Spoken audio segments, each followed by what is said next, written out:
Pink Floyd de volta. A semana passada a gente falou sobre um assunto bonito, Gisele Bündchen. Quero agradecer a todas as mensagens que a gente recebeu. Parece que a paixão por Gisele é compartilhada não só por nós 5, mas por muita gente que acessou e assistiu o programa. Hoje, infelizmente, é o reverso da moeda. Nós temos um tema difícil que fala diretamente de cada brasileiro e que é uma história que não é de hoje. Me aborrece às vezes imaginar que a nossa falta de memória faz com que a gente culpe a situação de agora por tudo de ruim que está acontecendo com o país, quando na verdade, se a gente for levar a sério mesmo, tudo começou com o seu Cabral. Pink Floyd, se gritar pegar ladrão, não fica um, meu irmão, no Brasil? Ah, fica. Com certeza, tem que ficar. E quem fica, Silvana? De quem é a culpa da perda total de credibilidade e de valores de honestidade no nosso país? Olha, eu acho que a deterioração da família é um dos problemas, através dos exemplos, a gente falou tanto no programa da Gisele, sobre valores, sobre o exemplo que a gente tem que dar. Então, a família é a chave de tudo. E a família no Brasil não tem mais tempo, não senta mais na mesa para conversar, não dá atenção para o outro, e aí começam as coisas. As crianças fazem o que querem, se não sabe se está certo, se está errado, e aquilo vai aumentando. Chegamos à grande família brasileira, que são o nosso presidente, é o nosso pai, ou a nossa mãe. Nossos parentes, que são os congressistas, os senadores, né? Que ali, desculpe, mas quem se candidata, para mim, já está sob suspeita. Você acredita nisso, Laine, também?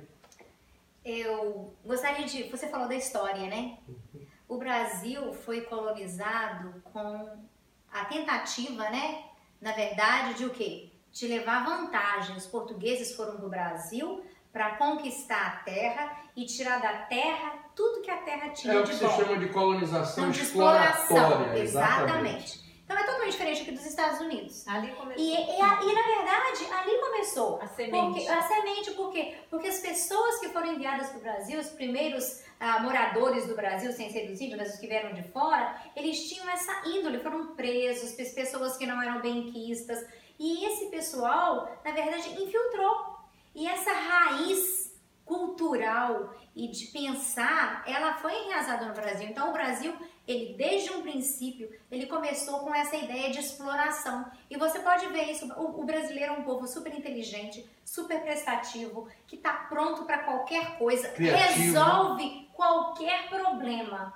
Mas, infelizmente, muitas vezes tem aquela coisa de levar vantagem, como nós falamos no programa anterior, de ver como que eu posso ganhar nessa situação. E isso se repercute dentro da liderança política e, logicamente, enraiza para toda a comunidade.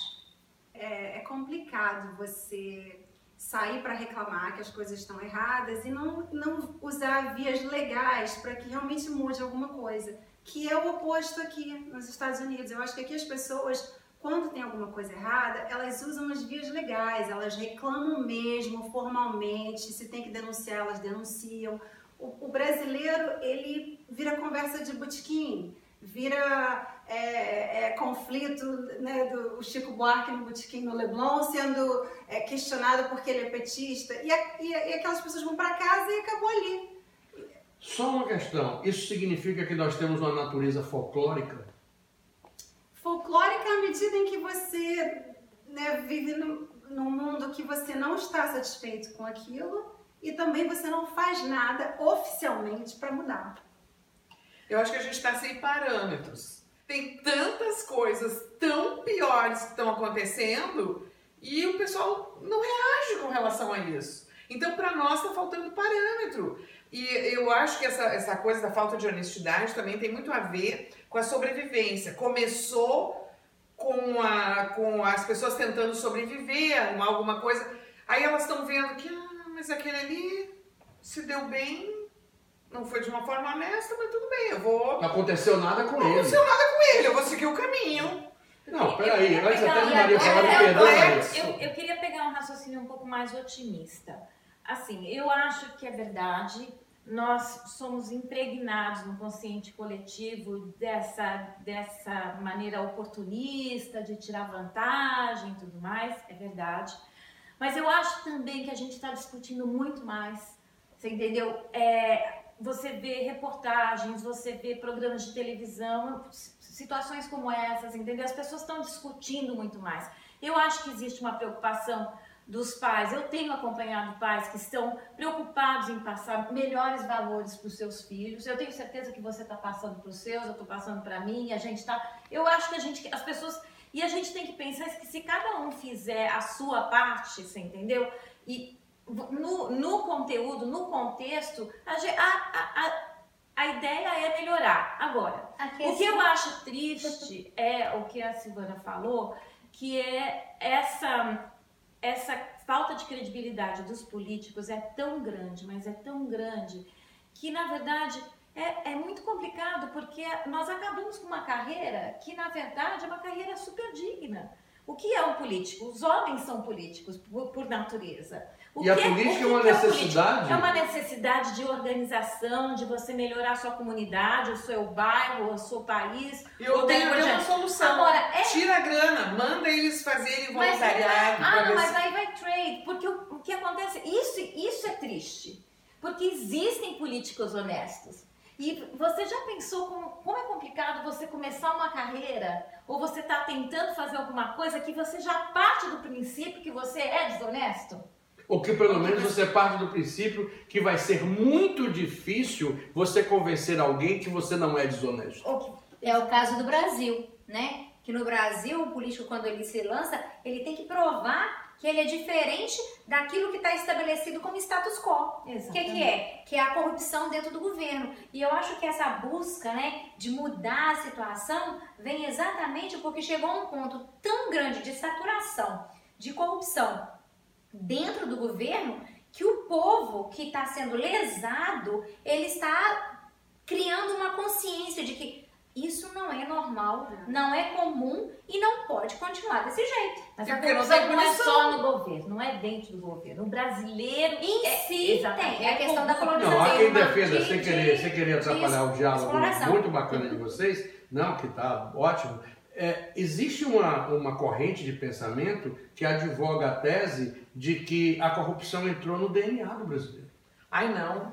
Não é questão de DNA. Eu acho que, por exemplo, assim, tem aquele ditado, né, que o povo tem o governo que merece, mas quando você pega a estrutura do governo que estabelece um status quo de liderança, e essa liderança é implementada em todas as áreas da sociedade, educação, social, política, e ela é carregada junto com a forma de como que nós vamos poder fazer para ganhar uma propina na construção de uma estrada, para eliminar a educação, uma verba que a metade da verba é corrompida. Então olha só como é que isso alastra. Aí a pessoa, o povo brasileiro falou assim, se ele está roubando, qual o problema de eu roubar também?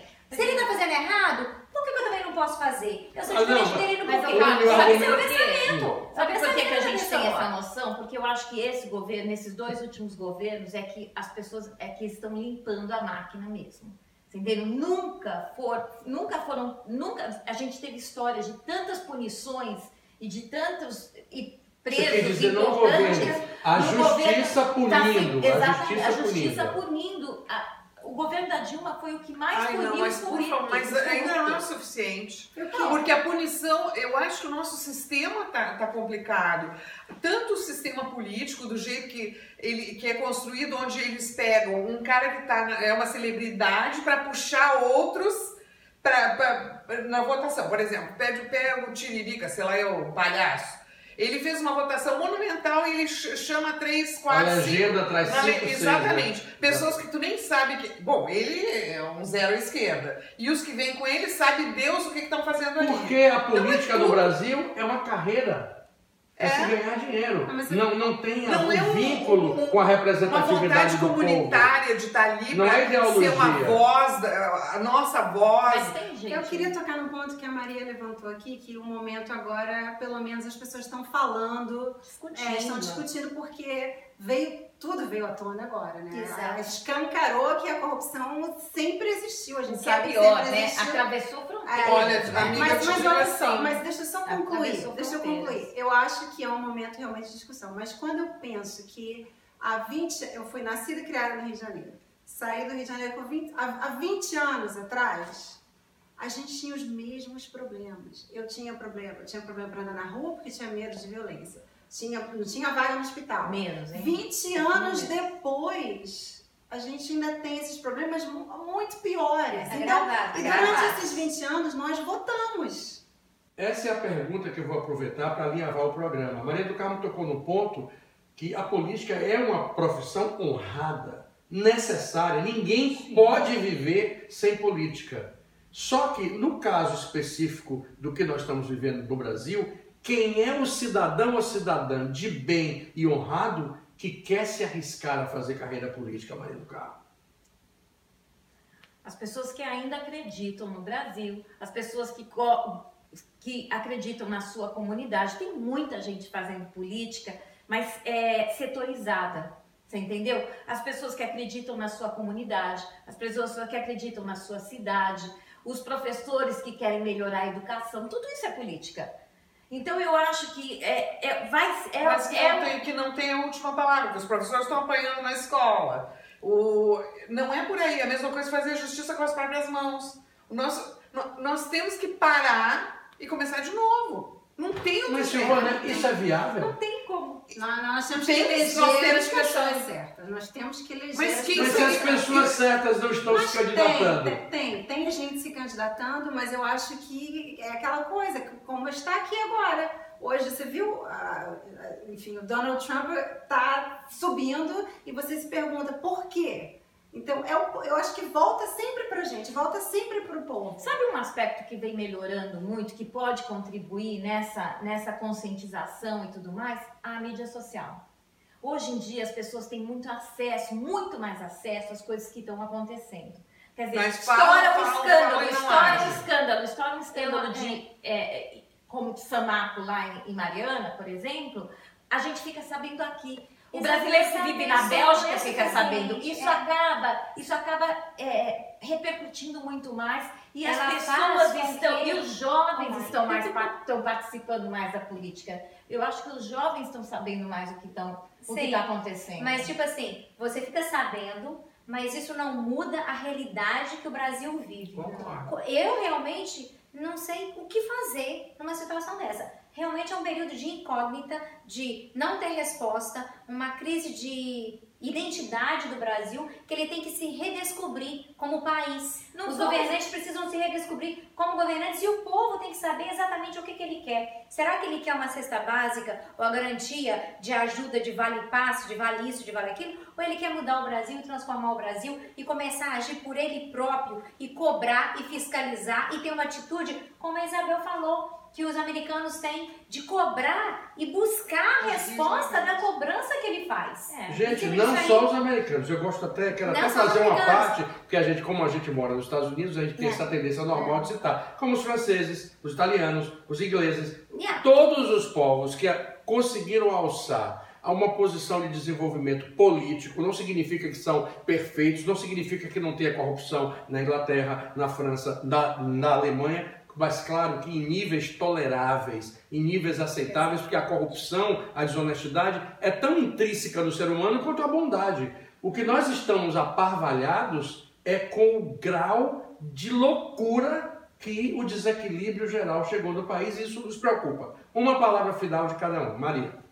Eu acho que a gente não pode esperar um salvador da pátria. Você entendeu? Eu acho que cada um de nós pode fazer alguma coisa para melhorar o contexto geral. Eu acho que nós precisamos aprender a lutar pelos nossos direitos da forma que tem que ser. Não é gritar e depois ir para casa e fazer churrasco no quintal. É você lutar pelo seu direito todo dia. Quando você vai na loja e o cara não quer trocar aquele brinquedo quebrado e você vai procurar o gerente, você vai até o fim. Essa tem que ser a atitude do brasileiro. Você vai até o fim todo dia.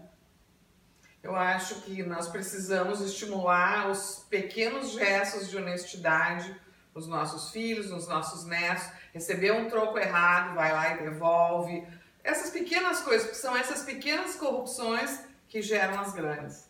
Eu concordo com a Isabel. Eu acho que nós temos que fazer valer os nossos direitos, ir à busca desses direitos e cobrar o resultado final. Não é cobrar para mudar, é cobrar o resultado final, porque aí você vai ver mudança. Pois é, dona Dani, eu concordo com a senhora, concordo com a dona Silvana, concordo com a Isabel, concordo com a Maria. Nós não acreditamos que a desonestidade está introjetada no DNA do brasileiro.